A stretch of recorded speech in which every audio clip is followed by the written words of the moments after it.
Head एशन जैसे आप यानी ज्योग्राफी का अभी क्वेश्चन पेपर को देख पा रहा है, इसी प्रकार का आपका यानी हूबहू सेम टू सेम आपको यानी क्वेश्चन पेपर ज्योग्राफी का देखने को मिलेंगे। जैसे कि आपका यानी कुछ ही घंटों के बाद जो है आपका यानी एग्जाम होना है, सेकंड शिफ्ट से आपका यानी एग्जाम है। तो अगर आपकी तैयारी बिल्कुल भी नहीं हो पाए, आपको बता दें कि इसमें जो हम लोग ज्योग्राफी का अति महत्वपूर्ण यानी गैस प्रश्न लेकर के आए हैं। अगर आप इन गैस प्रश्नों को सभी को अच्छी तरह से अगर आप प्रिपरेशन करके चले जाते हैं तो आपको सेम टू सेम हूबहू आपको यानी प्रश्न पत्र में आपको क्वेश्चन देखने को मिलेंगे। इसलिए आपसे रिक्वेस्ट है कि आप लोग इसको 2 से 3 बार अच्छे से रिवाइज कर लीजिए, साथ में अपने दोस्तों को भी आप लोग शेयर कर दें ताकि इससे आपके दोस्त को जो भी है हेल्प हो पाएंगे। तो चलेगा, इसको हम लोग शुरू करते हैं। पहला क्वेश्चन जैसे देख पाते हैं कि सड़क किस भूमि उपयोग संवर्ग मतलब वर्ग में आती है। देखिए सड़क जो आता है यानी किस भूमि उपयोग वर्ग में आती है, ये आपको बताना। ये 2021 के बोर्ड एग्जाम में पूछे गए हैं। तो पहला आपका गैर कृषिगत भूमि में आता है, वन भूमि में आता है, बंजर भूमि में आता है या प्रति भूमि में आता है। तो ये जो आता है यानी गैर कृषिगत भूमि में आ जाता है। तो इसका आंसर आप लोग का क्या हो जाएगा, गैर कृषिगत भूमि राइट आंसर हो जाएंगे। ठीक है, तेजी से आप लोग भी आंसर देने का प्रयास कीजिएगा। आप रियलाइज कीजिए कि आप एग्जाम हॉल में बैठे हुए और आप यानी ओएमआर शीट को यानी फिल कर रहे हैं। क्वेश्चन नंबर 2 देखिएगा, निम्नलिखित में से यानी कौन पूर्व मध्य रेलवे मंडल का मुख्यालय है। 2018 के एग्जाम में पूछा गया। गोरखपुर होगा, इलाहाबाद होगा, भुवनेश्वर होगा, हाजीपुर होगा। तो डी स्टूडेंट ये जो आपका यानी कौन पूर्व मध्य रेलवे मंडल का मुख्यालय की अगर बात करें तो हाजीपुर जो है यानी पूर्व मध्य रेलवे मंडल का मुख्यालय जो है कहाँ पे यानी हाजीपुर में है। तो इसका आंसर आप लोगों का डी बिल्कुल राइट आंसर हो जाएंगे। चलिए क्वेश्चन नंबर तीसरा आपके स्क्रीन पे, निम्नलिखित राज्यों में से यानी किसमें यानी विजयनगर लौह इस्पात यानी केंद्र अवस्थित है, आपको ये बताना है। पहला ऑप्शन में आपका दिया हुआ है आंध्र प्रदेश है, दूसरा ऑप्शन में आपका दिया हुआ क्या है यानी तमिलनाडु, तीसरा ऑप्शन में आपका क्या दिया हुआ है कर्नाटक, चौथा ऑप्शन में आपका छत्तीसगढ़ दिया हुआ है। तो डियर स्टूडेंट आपको बता दे कि यहाँ जो आपका क्या पूछा है कि विजयनगर लौह इस्पात केंद्र की अवस्थित की बात करें तो ये आपका हो जाएगा यानी कर्नाटक में है। कर्नाटक में है, इसका आंसर आप लोगों का बिल्कुल राइट आंसर हो जाएंगे कर्नाटक। ठीक है, चलिए या छत्तीसगढ़ होगा, जल्दी कमेंट करके आप लोग बताएंगे। देखना चाहेंगे कौन बच्चे सही तरीके से इसका आंसर दे पाते हैं। क्वेश्चन नंबर 4 देखिएगा, बोकारो इस्पात केंद्र यानी किस राज्य में स्थित है। बोकारो केंद्र की अगर बात करें तो बोकारो जो यानी किस राज्य में अवस्थित है, ये आपको बतानी है। ठीक है, चलिए तेजी से आप लोग आंसर बताइएगा। इसका आंसर आप लोग का क्या हो जाएंगे, बोकारो इस्पात केंद्र किस राज्य में स्थित है। तो डियर स्टूडेंट आप लोगों को पता होगा झारखंड में स्थित है। कहां पे स्थित है, झारखंड, यानी ऑप्शन आप लोगों का सी बिल्कुल राइट आंसर हो जाएंगे। Jharkhand will be the right answer हो जाएंगे। चलिए क्वेश्चन नंबर 5 की बात करें कि झाड़िया कोयला किस क्षेत्र किस राज्य में स्थित है, यानी झाड़िया कोयला क्षेत्र यानी किस राज्य में स्थित है, आपको ये बताना। उड़ीसा में, आंध्र प्रदेश में, बिहार में, झारखंड में। तो देखिए 2017 के एग्जाम में क्वेश्चन पूछे गए हैं, तो आप बताना झाड़िया के बारे में बताना, झाड़िया कोयला क्षेत्र किस राज्य में अवस्थित है। तेजी से आंसर बताइए, आपको समय मिला है 3 से 4 सेकंड का समय। ठीक है,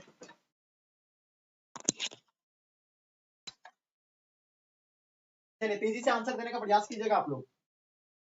बहुत बढ़िया, क्या बात है, सब बच्चों का आंसर आप लोगों का बिल्कुल परफेक्ट आ रहा है। बहुत ही बढ़िया, क्या बात है। तो यानी जो आप लोग को कई बार हम क्लास में बता रखे हैं आपको कि हम लोग ये पढ़ चुके हैं कि ये झाड़िया जो है कहां पे यानी झारखंड में। तो बिल्कुल राइट आंसर आ रहा है आप लोगों का, झारखंड यानी will be the right answer हो जाएंगे। चलिए क्वेश्चन नंबर 6 नंबर क्वेश्चन आपके स्क्रीन पे, जमशेदपुर यानी किस प्रकार का नगर है। तो देखिए जमशेदपुर एक औद्योगिक नगर है। कैसा नगर है, औद्योगिक, बिल्कुल राइट आंसर हो जाएंगे।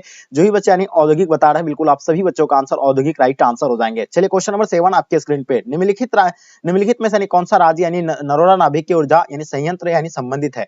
नरोरा नाभिक की ऊर्जा संयंत्र से यानी संबंधित है। तमिलनाडु होगा आपका यानी उत्तर प्रदेश, महाराष्ट्र या आपका केरल। तो तेजी से आप लोग इसका आंसर बताइएगा मेरे डियर स्टूडेंट, क्या हो जाएगा इसका आंसर। बहुत ही बढ़िया, लाजवाब आंसर। तो देखिए डियर स्टूडेंट आपको बता दे कि नरोरा नाभिक की ऊर्जा अगर संयंत्र की बात करें तो ये उत्तर प्रदेश में है। तो इसका आंसर आप लोगों का बिल्कुल बी जो है राइट आंसर हो जाएंगे, उत्तर प्रदेश। ठीक है, नेक्स्ट क्वेश्चन की ओर चलते हैं। क्वेश्चन नंबर 8 आपके स्क्रीन पे, कौन सा शहर तमिलनाडु का मैनचेस्टर कहलाता है। देखिए कौन सा मतलब जो है तमिलनाडु का मैनचेस्टर के नाम से जाना जाता है, कौन सा शहर को। ठीक है, ये 2014 के एनुअल एग्जाम में पूछा गया। ये क्वेश्चन जो है कोयम्बटूर आपको बताया, इसका आंसर आपका यानी कोयम्बटूर यानी राइट आंसर हो जाएंगे। Coimbatore will be the right answer हो जाएंगे। ठीक है, चलिए नेक्स्ट क्वेश्चन की ओर चलते हैं। क्वेश्चन नंबर 9 आपके स्क्रीन पे, भारत की जनगणना के अनुसार निम्नलिखित में से कौन नगर की परिभाषा अंग नहीं है, यानी नगर की परिभाषा का अंग नहीं है, आपको ये बताना है। पहला आप देखिए क्या जनसंख्या घनत्व यानी 400 व्यक्ति प्रति वर्ग किलोमीटर, यानी जो है बिल्कुल ये है। ठीक है, ये भाषा है इसका। ठीक है, परिभाषा है। नगर पालिका का निगम आदि का होना, ये भी इसका परिभाषा है। जनसंख्या आकार यानी 500 व्यक्तियों से अधिक, ये भी है, लेकिन 75% से अधिक मतलब क्या है जनसंख्या का प्राथमिक क्षेत्र में संकलन, ये जो है नहीं है। बिल्कुल इसका आंसर आपका डी बिल्कुल राइट आंसर हो जाएंगे। ठीक है, नेक्स्ट क्वेश्चन की ओर चलते हैं। क्वेश्चन नंबर आपके स्क्रीन पे 10 नंबर क्वेश्चन क्या कहलाता है, किस भाषा परिवार की संख्या सबसे कम है। देखिए 2014 के एनुअल एग्जाम में पूछा गया है। तो पहला ऑप्शन में द्रविड़ है, तीसरा आपका दूसरा ठीक है, तीसरा आपका भारतीय यूरोपीय होगा। तो इसका आंसर आप लोग का यानी भारतीय यूरोपीय यानी ऑप्शन आप लोग का सी बिल्कुल राइट आंसर हो जाएंगे। चलिए क्वेश्चन नंबर आपके स्क्रीन पे 11 नंबर क्वेश्चन क्या कहलाता है कि मानव विकास सूचकांक में भारत के निम्नलिखित राज्यों में से यानी किसकी कोटि उच्चतम है। यानी मानव विकास सूचकांक की अगर बात करें तो कौन सा यानी कोटि जो है उच्चतम है, तो डेफिनेटली आप सभी बच्चों को पता होगा। अगर उच्चतम की अगर कोटि की बात करें तो ये आपका केरल जो है बिल्कुल राइट आंसर हो जाएंगे। Kerala will be the right answer हो जाएंगे। बहुत ही बढ़िया, लाजवाब आंसर। ठीक है, जो भी बच्चे आप लोग यानी केरल बता रहे हैं, बिल्कुल आप लोगों को पता है कि केरल का जो है मानव विकास सूचकांक में यानी प्रथम स्थान में है। और आपको पता है सबसे अधिक लिंगानुपात वाला राज्य जो भी कौन है, केरल है। और सबसे अधिक साक्षरता दर वाला भी राज्य जो है केरल है। ठीक है, ये सारी चीज आपको याद रखना है। क्वेश्चन नंबर 12 देखिएगा, 2011 के जनगणना के अनुसार भारत की जनसंख्या थी यानी कितनी थी 2011 के जनगणना के अनुसार। तो 2011 की जनगणना के अनुसार अगर बात करें तो 121 करोड़ जनगणना है। ठीक है, इसका आंसर आप लोगों का 121 करोड़ राइट आंसर हो जाएंगे और सब बच्चों को डेफिनेटली पता होना चाहिए। क्वेश्चन नंबर 13 देखिएगा, निम्नलिखित प्रदेशों में से है कौन यानी सरल क्षप्रलेखित प्राचीनतम नगरी बस्ती है। तो देखिए मेसोपोटामिया होगा आपका, यानी पहला ऑप्शन में आपका यानी क्या हो जाएगा, हांगेको घाटी यानी उसका नील घाटी। तो ये सारा तो नहीं है, आपको पता है सिंधु घाटी सबसे यानी प्राचीनतम यानी सभ्यता है, आप लोगों को डेफिनेटली पता होगा। और इसका आंसर आप लोग का हो जाएगा क्या, यानी सिंधु घाटी सभ्यता यानी राइट आंसर हो जाएंगे। ठीक है, नेक्स्ट क्वेश्चन की ओर चलते हैं। यानी इसका आंसर आपको ऑप्शन डी दिया है। ठीक है, ऑप्शन डी राइट आंसर हो जाएंगे, ऑप्शन डी। ठीक है, चलिए नेक्स्ट क्वेश्चन की ओर चलते हैं। क्वेश्चन नंबर 14 आपके स्क्रीन पे। ठीक है, क्या कहलाता है इसमें कि हीराकुंडा परियोजना अवस्थित जो है कहाँ पे अवस्थित है हीराकुंडा परियोजना। तो देखिए हीराकुंडा की अगर बात करें तो हीराकुंडा जो है आपका यानी कहाँ पे, यानी उड़ीसा में है। तो इसका आंसर आपका क्या हो जाएगा, यानी उड़ीसा बिल्कुल राइट आंसर हो जाएंगे। ठीक है, नेक्स्ट क्वेश्चन की ओर चलते हैं। क्वेश्चन नंबर आपके स्क्रीन पे 15 नंबर क्वेश्चन क्या कहलाता है कि निम्नलिखित में से यानी कौन सा रेशेदार फसल है। तो रेशेदार फसल आपको इनमें से बताना है। कॉफी एक रेशेदार फसल नहीं है। ठीक है, चाय भी नहीं है, गेहूं भी नहीं, कपास जो है एक रेशेदार फसल है। इसका आंसर आप लोगों का डी बिल्कुल राइट आंसर हो जाएंगे। जैसे आपको पता है कि जो यानी जिसका वस्त्र है, ठीक है, और वस्त्र हो गया, इस तरह का यानी चीजें जो भी बनाया जाता है तो रेशेदार फसल कहलाता है। ठीक है, तो कपास एक रेशेदार फसल है, उसे वो खाने वाला फल नहीं है। ठीक है, क्वेश्चन नंबर 16 देखिएगा आपके स्क्रीन पे, निम्नलिखित में से यानी कौन सबसे छोटी है। सबसे छोटी बेसिन आपको बताना है। सबसे छोटी अगर बेसिन की बात करें तो तापी बेसिन सबसे छोटी बेसिन है। ठीक है, इसका आंसर आपका तापी बिल्कुल राइट आंसर हो जाएंगे। क्वेश्चन नंबर 17 देखिएगा आपके स्क्रीन पे, हरित क्रांति का संबंध जो है किनसे है, तेजी से बताइए। चलिए लाजवाब आंसर आप लोगों को आना चाहिए। ठीक है, जल्दी से बताएंगे आप लोग, क्या होगा इसका आंसर, बहुत ही बढ़िया। देखिए हरित क्रांति का संबंध की बात करें 2011 के जनगणना के अनुसार आपको 2011 में ये क्वेश्चन पूछे गए हैं। तो ये तो होगा आपका आंसर नहीं, खाद्यान्न उत्पादन से बिल्कुल इसका आंसर आपका यानी राइट आंसर हो जाएंगे। ठीक है, खाद्यान्न उत्पादन will be the right answer हो जाएंगे। चलिए नेक्स्ट क्वेश्चन की ओर चलते हैं। क्वेश्चन नंबर 18, निम्नलिखित में से कौन भारतीय कृषि की समस्या है। सबसे अधिक जो है भारत की यानी भारतीय कृषि की समस्या की अगर बात करें तो निम्न उत्पादकता, ये भी बिल्कुल सही बात है, ये सबसे बड़ा समस्या है। विखंडित जोत, ये भी एक बहुत बड़ा समस्या है। अनियमित मानसून, ये जो है बिल्कुल तीनों है। इसका आंसर आप लोगों का बिल्कुल डी राइट आंसर हो जाएंगे। जो ही बच्चे आप लोग ऑप्शन डी बता रहे हैं, बिल्कुल आप सब बच्चों का आंसर परफेक्ट होगा। क्वेश्चन नंबर 9 देखिएगा आपके 19 आपके स्क्रीन पे, मुंबई में पहला आधुनिक सूती वस्त्र यानी कारखाना स्थापित किया गया था। क्योंकि यहाँ क्या है, क्योंकि यहाँ देखिए मुंबई एक क्या है, पतन है। ये आप लोगों को पता होगा, मुंबई एक पतन है, बंदरगाह वहाँ जो है बिल्कुल आसान तरीका से यानी इस ये होता है। ठीक है, चलिए मुंबई में एक क्या है, वित्तीय केंद्र है, ये भी बिल्कुल इसका मेन पॉइंट है। ये कपास उत्पादक क्षेत्र के निकट है, ये भी एक मेन पॉइंट है। तो ये इसका आंसर आप लोगों का बिल्कुल इनमें से सभी हो जाएंगे। ठीक है, चलिए बहुत ही बढ़िया। नेक्स्ट क्वेश्चन, और ये कब स्थापित किया गया, 1854 में स्थापित किया गया था। ठीक है, वो सूती वस्त्र कारखाना स्थापित कब किया गया था, यानी 1854 में, आप लोगों को याद रखना है। चलिए बहुत ही लाजवाब क्वेश्चन है। क्वेश्चन आपके स्क्रीन पे क्वेश्चन नंबर 20 क्या कहलाता है कि प्रादेशिक नियोजन का विशिष्ट लक्षण जो है क्या है, यानी प्रादेशिक नियोजन का विशिष्ट लक्षण आपको बताना है। तो देखिए क्षेत्र विशेष की विकास का उपागम, यानी क्षेत्र विशेष के विकास का उपागम, यानी इसका आंसर आप लोगों का सी बिल्कुल राइट आंसर हो जाएंगे। ठीक है, नेक्स्ट क्वेश्चन की ओर चलते हैं। क्वेश्चन नंबर 21 क्या कहलाता है कि भारतीय रेल प्रणाली को कितने मंडलों में विभाजित किया गया है। तो देखिए भारतीय रेल मंडलों को जो है 12 या 9 या आपका यानी 20। देखिए 2017 के एग्जाम में पूछा गया है, ये आप लोगों को कमेंट करके बताना इसका आंसर आप लोगों का क्या हो जाएगा। क्वेश्चन देखिएगा आपके स्क्रीन पे 22, भारत में वायु परिवहन सेवा की शुरुआत कब की गई थी। ये 2019 के एग्जाम में पूछा गया और ये क्वेश्चन आपको हम कई बार बताए कि 1911 में जो है ये मतलब कहां से, यानी मुंबई दिल्ली से लेकर लाहौल तक यानी चलाया गया था ये पहला ठीक है वायु परिवहन। क्वेश्चन देखिएगा आपके स्क्रीन पे 23 नंबर क्वेश्चन, पूर्व पश्चिम गलियारा जोड़ता है, यानी किनको किनसे जोड़ता है। देखिए पूर्व और पश्चिम गलियारा जो जोड़ती है वो सिलचर को यानी पोरबंदर से जुड़ती है। तो इसका आंसर आपका डी बिल्कुल राइट आंसर हो जाएंगे। क्वेश्चन 24 आपके स्क्रीन पे, निम्नलिखित में से कौन सा स्थलबद्ध यानी पोतोसराय है। तो देखिए स्थलबद्ध पोतोसराय की बात करें तो विशाखापट्टनम जो है क्या है, स्थलबद्ध पोतोसराय है। इसका आंसर आप लोग का सी बिल्कुल राइट आंसर हो जाएंगे। क्वेश्चन नंबर 25 आपके स्क्रीन पे, तूतुकोडिया पतन जो स्थित है, यानी कहाँ पे है, तूतिकोडिया पतन जो स्थित है ये कहाँ पे स्थित है। सो डेफिनेटली आपको पता होगा ये तमिलनाडु में स्थित है। तो इसका आंसर आपका तमिलनाडु बिल्कुल राइट आंसर हो जाएंगे। चलिए नेक्स्ट क्वेश्चन की ओर चलते हैं। क्वेश्चन नंबर 26 क्या कहलाता है, अम्ल वर्षा का कारण है। देखिए अम्ल वर्षा जो होती है यानी किसके कारण होती है, तो सभी बच्चों को हम कई बार बताए थे कि वायु प्रदूषण से जो है अम्ल वर्षा होती है, तो इसका आंसर आपका वायु प्रदूषण राइट आंसर हो जाएंगे। चलिए क्वेश्चन 27 आपके स्क्रीन पे, भारत में प्रथम नाभिकीय ऊर्जा परियोजना स्थापित जो है कहाँ पे किया गया था, ये 2019 के एग्जाम में क्वेश्चन पूछे गए हैं ये क्वेश्चन, ठीक है।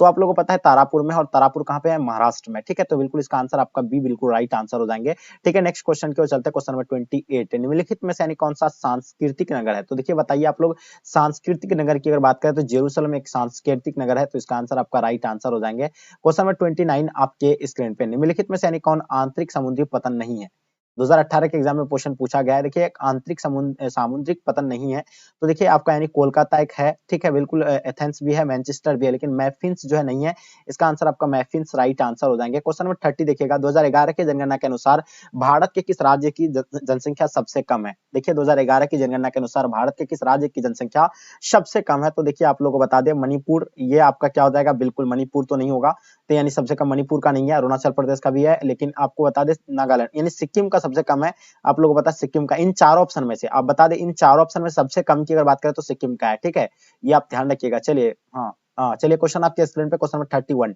निम्नलिखित में से यानी किस भाषा परिवार की जनसंख्या सबसे कम है, ठीक है। और देखिए अगर जनसंख्या मतलब जनसंख्या की दृष्टि से सबसे अधिक कौन सा राज्य है, बिल्कुल आपको पता है उत्तर प्रदेश है, और सबसे कम जो है कौन सा आपको पता होगा, बिल्कुल कमेंट करके आप लोग बताएंगे, ठीक है। चलिए बिल्कुल राइट, नेक्स्ट क्वेश्चन की ओर चलते हैं, निम्नलिखित में से यानी किस भाषा परिवार की जनसंख्या जो है सबसे कम है, तो बिल्कुल आप सभी बच्चों को पता है कि आस्टिक है, बिल्कुल इसका आंसर आपका राइट आंसर हो जाएंगे। क्वेश्चन देखिएगा आपके स्क्रीन पे, 2011 के जनगणना के अनुसार बिहार में प्रति वर्ग किलोमीटर की जनसंख्या घनत्व यानी कितना है, तो 2011 के जनगणना के अनुसार बिहार में जो 1106 व्यक्ति प्रति वर्ग किलोमीटर में जो फैले हुए हैं। क्वेश्चन आपके स्क्रीन पे 33, 2011 के जनगणना के अनुसार भारत की साक्षरता का प्रतिशत जो है वो कितना है, तो बिल्कुल देखिए 7.04, यानी इसका आंसर आप लोगों का बिल्कुल राइट आंसर हो जाएंगे। और सबसे अधिक साक्षरता दर वाला राज्य केरल और लक्षद्वीप जो है सबसे यानी साक्षरता दर वाला यानी केंद्र शासित प्रदेश है। क्वेश्चन आपके स्क्रीन पे, क्वेश्चन नंबर 34, निम्नलिखित में राज्यों में से यानी कौन सा कपास उत्पादक नहीं है, देखिए कपास उत्पादक आंध्र प्रदेश भी एक कपास उत्पादक है, राज्य महाराष्ट्र भी है, लेकिन सबसे अधिक तो पता है आपको कहाँ का, महाराष्ट्र और गुजरात और आंध्र प्रदेश हो गया और हरियाणा भी हो गया, लेकिन ये छत्तीसगढ़ में नहीं है, तो इसको इसका आंसर आपका छत्तीसगढ़ राइट आंसर हो जाएंगे। क्वेश्चन 35, निम्नलिखित में से यानी कौन सा भारतीय कृषि की समस्या है, देखिए भारतीय कृषि की समस्या आपको बता दिए कि निम्न उत्पादकता भी विखंडता थी और अनियमित मानसून, ये इसका आंसर आप लोग का सभी हो जाएंगे। क्वेश्चन आप देखिएगा, क्वेश्चन नंबर 36 क्या कहलाता है, चलिए बिल्कुल देखिए इसका पहले 36 देखिएगा, निम्नलिखित कोयला खदानों में से यानी कौन झारखंड में नहीं है, देखिए ये आपका 2017 के एग्जाम में यानी क्वेश्चन पूछे गए हैं, तो ये देखिए आपका पहला बोकारो होगा, गिरिडीह होगा, या आपका सिंगरौली हो जाएगा, या झाड़िया हो जाएंगे। तो देखिए स्टूडेंट्स आपका इसका आंसर की बात करें तो सिंगरौली यानी इसका आंसर आप लोगों का सी बिल्कुल राइट आंसर हो जाएंगे। क्वेश्चन नंबर 37 आपके स्क्रीन पे क्या कहलाता है कि निम्नलिखित नदियों में से यानी कौन पूर्व की ओर यानी प्रवाहित नहीं होती है, देखिए पूर्व की ओर जो है कौन सी नदी नहीं बहती है, आपको ये पूछा गया है। तो देखिए इसमें जो है प्रवाहित नहीं होती है, देखिए पूर्व की ओर बैतरानी ये भी जो है प्रवाहित होती है, स्वर्ण रेखा ये भी होता है, तापी, लेकिन कृष्ण नहीं होती है, ठीक है। इसका आंसर आप लोगों का बिल्कुल कृष्ण यानी राइट आंसर हो जाएंगे। क्वेश्चन 38 आपके स्क्रीन पे, निम्नलिखित राज्यों में से यानी किससे हीराकुंडा परियोजना अवस्थित है, देखिए निम्नलिखित राज्यों में यानी किससे हीराकुंडा परियोजना अवस्थित है, ठीक है, आपको बताना है कौन सा राज्य में, तो आप लोग बताना उड़ीसा में होगा, बिल्कुल उड़ीसा में राइट आंसर हो जाएंगे, उड़ीसा में जो हीराकुंडा परियोजना अवस्थित है। क्वेश्चन 39 आपके स्क्रीन पे, निम्नलिखित राज्यों में से यानी किससे नरोड़ा नाभिकीय ऊर्जा केंद्र अवस्थित है, कहाँ पे, यानी बिल्कुल देखिए नरोड़ा नाभिकीय ऊर्जा केंद्र अवस्थित जो है कहाँ पे है, तो उत्तर प्रदेश में है, महाराष्ट्र में है, गुजरात में है, कमेंट करके आप लोग जरूर बताइए। ये अभी आपको जस्ट बताया, महाराष्ट्र में तो आपको क्या बताया, तारापुर बताए, और उत्तर प्रदेश और गुजरात में कौन कौन सा है ये आप लोग कमेंट करके जरूर बताइएगा। क्वेश्चन 14 में क्वेश्चन निम्नलिखित में से यानी कौन सा सर्वाधिक जनसंख्या वाला मेगा नगर है, तो मेगानगर सर्वाधिक मेगानगर जनसंख्या वाला राज्य, जैसे कि आपको पता है मुंबई क्या है, मेगानगर के सूची में आता है, तो मुंबई में सबसे अधिक जनसंख्या है, क्योंकि वहाँ क्या प्रवास मतलब जाते हैं, तो इसका आंसर आप लोगों का बिल्कुल ये राइट आंसर हो जाएंगे, क्योंकि वो टूरिस्ट स्थल है, क्योंकि वहाँ सब लोग जो है जाते हैं और ज्यादा वहाँ का जो है पॉपुलेशन ज्यादा हो जाता है। क्वेश्चन 41 देखिएगा, निम्नलिखित में राज्यों में से किससे जवाहरलाल नेहरू समुद्र पतन अवस्थित है, कौन सा राज्य में जो है जवाहरलाल नेहरू पतन अवस्थित है, तो बिल्कुल आपको बताना चाहिए महाराष्ट्र में, तो इसका आंसर आपका महाराष्ट्र राइट आंसर हो जाएंगे।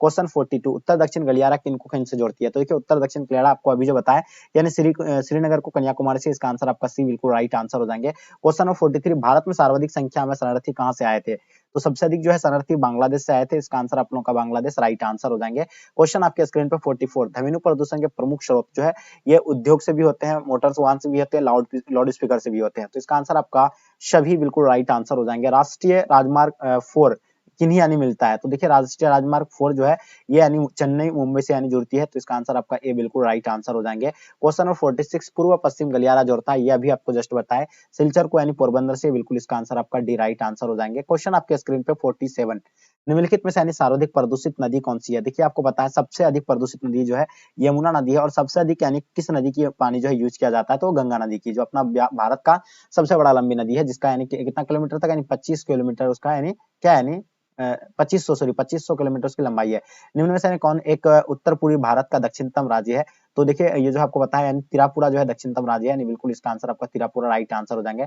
भारत में सर्वाधिक जनवृद्धि की अवधि जो है क्या थी, यानी बिल्कुल आपको पता होना चाहिए 1991 से यानी 2001, यानी बिल्कुल इसका आंसर आपका डी राइट आंसर हो जाएंगे। चलिए क्वेश्चन नंबर 50 2001 की जनगणना के अनुसार भारत की जनसंख्या का कितना प्रतिशत अशिक्षित थी? तो अशिक्षित की अगर बात करें तो 35% लोग जो है अशिक्षित थे, इसका आंसर आपका ये बिल्कुल राइट आंसर हो जाएंगे। 51 देखिएगा 2001 की जनगणना के अनुसार निम्नलिखित में से यानी किस राज्य का जनसंख्या घनत्व न्यूनतम था? तो न्यूनतम अगर बात करें तो अरुणाचल प्रदेश का लगभग यानी 25 यानी समथिंग कुछ इस तरह का यानी व्यक्ति प्रति वर्ग किलोमीटर में यानी फैला हुआ था। कहाँ का? यानी अरुणाचल प्रदेश का। क्वेश्चन नंबर 52 देखिएगा निम्नलिखित दक्षिण भारत राज्यों में से यानी किस राज्य में भूम जल उपयोग यानी में इसके कुल भूम जल का यानी संभावित से ज्यादा है? तो बिल्कुल आपको पता है तमिलनाडु बिल्कुल राइट आंसर हो जाएंगे। ठीक है, क्या होगा? तमिलनाडु। चलिए क्वेश्चन 53 आपके स्क्रीन पे 2006 में विश्व की कितनी प्रतिशत आबादी नगरीय थी? देखिए 2006 में विश्व की कितनी प्रतिशत आबादी जो नगरीय थी, यानी 40%, यानी बिल्कुल इसका आंसर आपका 40% राइट आंसर हो जाएंगे। 54 आपके स्क्रीन पे निम्नलिखित दक्षिण अमेरिकी देशों में यानी कौन सा ओपेक का सदस्य है? तो ओपेक का सदस्य की अगर बात करें, देखिए वेनेजुएला जो है ओपेक का सदस्य है, बिल्कुल आप सब बच्चों को पता होगा। क्वेश्चन नंबर 55 विकासशील देशों की जनसंख्या के सामाजिक ढांचे के विकास एवं आवश्यकताओं की पूर्ति में यानी कौन से प्रकार का संसाधन सहायक है? तो ये जो होगा आपका यानी प्राकृतिक संसाधन जो इसमें सहायक होते हैं, बिल्कुल आपका आंसर परफेक्ट होगा। क्वेश्चन नंबर 56 देखिएगा निम्नलिखित में से यानी किसे प्राथमिक आर्थिक व्यवसाय से सम्मिलित नहीं किया जाता है? तो देखो इसको यानी भंडारण को जो है नहीं यानी सम्मिलित किया जाएगा, तो बिल्कुल इसका आंसर आपका भंडारण राइट आंसर हो जाएंगे। 57 देखिएगा निम्नलिखित में से यानी कौन सा एक तथ्य नहीं है? इनमें से कौन सा एक तथ्य नहीं है? तो देखिए विगत 5 वर्षों में मानव जनसंख्या 10 गुनी, ये भी बिल्कुल सही है। हाँ, ये भी बिल्कुल सही है, इसमें भी 5 अरब से 6 अरब तक बढ़ने की जनसंख्या 100 वर्ष लगा, ये भी बात सही है। जनांकीय संक्रमण की प्रथम अवस्था में जनसंख्या वृद्धि उच्च होती है, ये बिल्कुल इसका गलत है। इसका आंसर आप लोगों का डी जो है राइट आंसर हो जाएंगे, क्योंकि यहाँ पे यानी कौन सा कथन क्या है, तथ्य नहीं है, मतलब ठीक है, और सत्य नहीं है, आपको ये पूछा गया। 58 देखिएगा पिरामिड का चौड़ा आधार तथा तेजी से पतला होता, ये शीर्षक संकेत करता है यानी बढ़ती जन्म दर और तथा उच्च मृत्यु दर को, यानी बिल्कुल इसका आंसर आपका ए बिल्कुल राइट आंसर हो जाएंगे। क्वेश्चन देखिएगा 59 प्रौढ़ आयु वर्ग से तात्पर्य क्या होगा? यानी बिल्कुल प्रौढ़ आयु वर्ग से तात्पर्य जो होगा बिल्कुल आपका 15 से 59 वर्ष का, यानी कार्यशील आयु वर्ग भी कहा जाता है इसको। क्वेश्चन नंबर आपका ए बिल्कुल ऑप्शन ए बिल्कुल राइट आंसर हो जाएंगे। क्वेश्चन 60 आपके स्क्रीन पे निम्नलिखित में से कौन सा देश उच्च मानव विकास वाला नहीं है? देखिए उच्च मानव विकास वाला की बात करें तो नॉर्वे प्रथम स्थान में है, लेकिन जापान जो है बिल्कुल नहीं है। इसका आंसर आपका सी बिल्कुल राइट आंसर हो जाएंगे। क्या यहाँ यानी उच्च मानव विकास वाला नहीं है जापान? ठीक है, चलिए क्वेश्चन देखिएगा आपके स्क्रीन पे 61 50 सेंटीमीटर से कम वर्षा वाले क्षेत्रों में या जल सिंचाई रहित प्रदेशों में यानी किस प्रकार की कृषि की जाती है? तो यानी नम कृषि नहीं, बिल्कुल नहीं, शुष्क कृषि की जाती है। कौन सा कृषि की जाती है इसमें? शुष्क कृषि की जाती है। क्वेश्चन नंबर 62 देखिएगा हीराकुंडा बांध किस नदी पर बना है?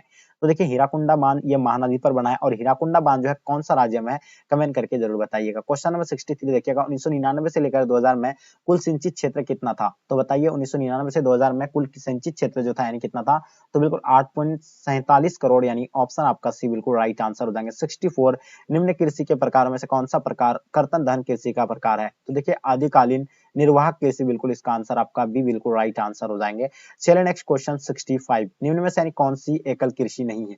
तो एकल कृषि इसमें से जो है कौन सी नहीं है? तो डेयरी कृषि जो है एकल कृषि नहीं है, इसका आंसर आपका ए बिल्कुल राइट आंसर हो जाएंगे। क्वेश्चन 66 आपके स्क्रीन पे लिग्नाइट या भूरे कोयले में कार्बन का अंश कितना प्रतिशत होता है? तो देखिए ये जो कार्बन की अंश की बात करें तो 45 से 70% होते हैं। ठीक है, तो इसका आंसर आप लोगों का भी बिल्कुल राइट आंसर हो जाएंगे। 67 भारत की सर्वाधिक उपयोग योग्य जल क्षमता वाली नदी यानी कौन सा है? तो बिल्कुल आप लोगों को पता है गंगा नदी जो अपना भारत का सबसे बड़ा नदी है, और इसका जल भी उपयोग किया जाता है सबसे अधिक। ठीक है, और विश्व का तो आप लोगों को पता है नील नदी है। क्वेश्चन नंबर 68 देखिएगा किस धातु का उपयोग बिजली के तारे आदि बनाने में किया जाता है? देखिए आपको मॉडल सेट जो हम कवर करवा रहे हैं, बिल्कुल डियर स्टूडेंट आप लोग एक एक क्वेश्चन को अच्छे से रट लीजिएगा, क्योंकि ये क्वेश्चन कई बार एग्जाम में रिपीट होने वाला क्वेश्चन है। ठीक है, काफी गेस्ट क्वेश्चन है, और ये आपको पता है किस धातु का प्रयोग बिजली के तारों आदि बनाने में किया जाता है, तो वो तांबा होगा। इसका आंसर आपका डी बिल्कुल राइट आंसर हो जाएंगे। क्वेश्चन नंबर 69 आपके स्क्रीन पे उड़ीसा के मयूरभंज क्यूझर तथा बोनाई क्षेत्र में कौन सी धातु मिलती है? तो ये जो है लोहा मिलता है। कौन सा मिलता है? बिल्कुल लोहा। इसका आंसर आपका लोहा राइट आंसर हो जाएंगे। लास्ट और अंतिम क्वेश्चन आपके स्क्रीन पे, नेताजी सुभाष चंद्र बोस अंतरराष्ट्रीय हवाई अड्डा जो है कहाँ पे है? तो बिल्कुल आपका इसका आंसर आपका पश्चिम बंगाल में ये है। बिल्कुल इसका आंसर आपका बी बिल्कुल राइट आंसर